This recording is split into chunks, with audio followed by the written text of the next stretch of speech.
So, I mean, the book was something. I'll talk about the book first. Like that was an interesting process where. So, do you remember the movie called The Secret? I never saw it, but I know Never I saw know it. the Okay. kind of like the idea. Yeah. Yeah. So it was a bit of a woo thing. Now I love the idea behind it. You know, the whole law of attraction. You know, but it kind of pissed me off. In fact, there was a really particular one scene. I told you I was into cars, right? And at the time, I had a Nissan 350Z or Z, sorry, that I used to do a bit of racing. Where I used to also it was the first car that I rented out in that car rental business.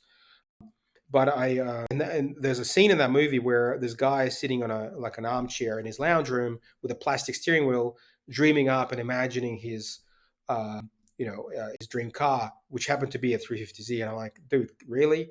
Like that's as ambitious as you can get. Mhm. But the second thing is like, dude, really, you think sitting on a couch with a plastic steering wheel is going to put your dream car in your driveway? Like you got another thing coming, man. That is not how it works. Mhm. And so shortly after that, I literally sat down and wrote this damn book. Mm. And I'm like, I'm a project guy. Like I deliver projects.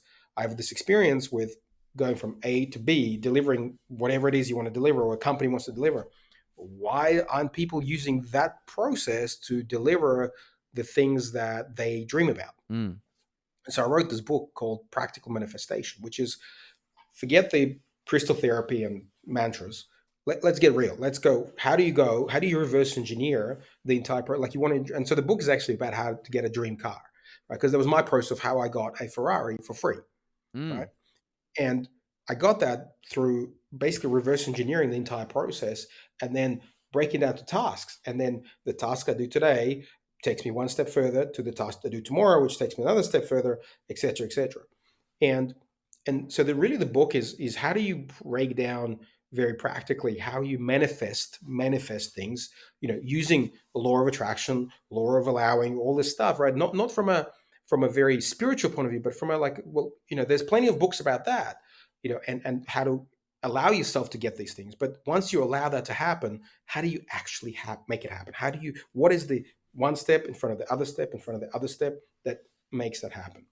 And so that was the first book.